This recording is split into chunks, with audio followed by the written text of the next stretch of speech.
Turns out that a lean startup consists of three components. One is business model design, two is customer development, and three is agile engineering.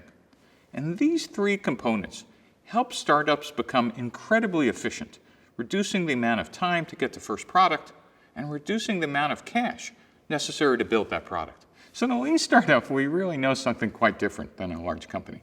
In a lean startup, we know that you just don't execute per plan. You're actually going to be learning and discovering from customers outside your office. We kind of know that there are no facts inside your building, so you're going to get the heck outside. And we also know that you're not smarter than the collective intelligence of your potential customers. So what we're going to do is put together a process that allows you to rapidly learn by getting out of the building and testing some of your key ideas and key features of the product as quickly and as rapidly as we can. And what you're going to find is a good number of your initial hypotheses are just simply wrong. And the way we're going to do this is we're going to start with writing down all the hypotheses. And the common framework we use is Alexander Osterwalder's business model canvas. This 9-box diagram puts all the hypotheses about your business. Who are the customers? What are you building for them? What's the channel? How are you going to reach them? How are you going to make money? And puts them in a single page. So it's going to provide a framework and then a scorecard for us to see how we're doing. But unlike just doing strategy in a large company, you're going to take these hypotheses and go outside the building and actually test them. Not test them randomly, but test them with a formal process called customer development. What we're going to do is design experiments, run the experiments outside the building, get the data, and look for insights. And in fact, the way we're going to actually get insights is by showing customers either PowerPoint, wireframes, clay models, prototypes, at any stage we can to actually gather as much information as we can about their feedback.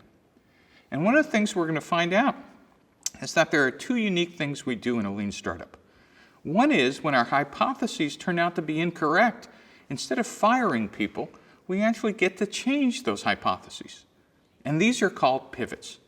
A pivot is defined as a substantive change to one or more of the business model canvas components. If it's a minor change, we call it an iteration. And so in a normal company or an old-fashioned startup, we'd fire the VP of sales if their assumptions were wrong. Here what we're doing is firing the plant. Not only does this work for startups, it actually works for large companies as well. We work for General Electric, one of the smartest big companies in the world.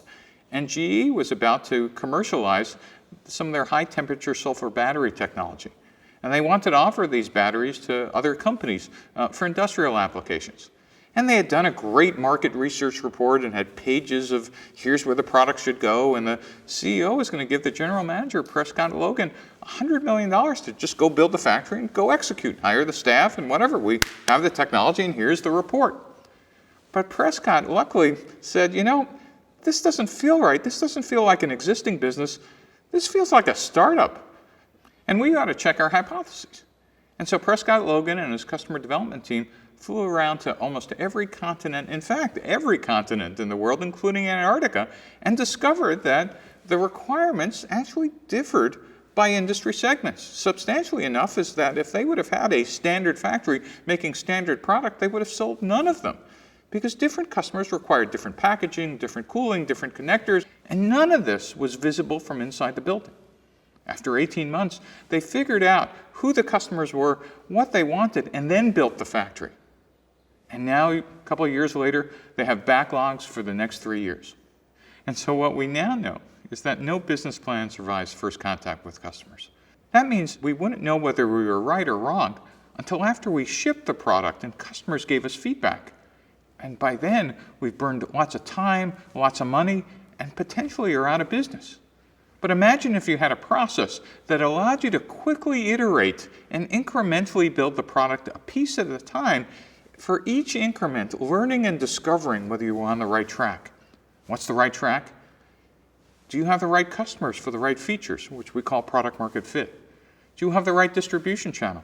Do you have the right revenue model, right pricing, partners? Do you understand your costs?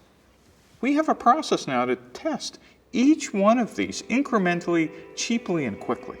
And that's what the whole lean startup model is about.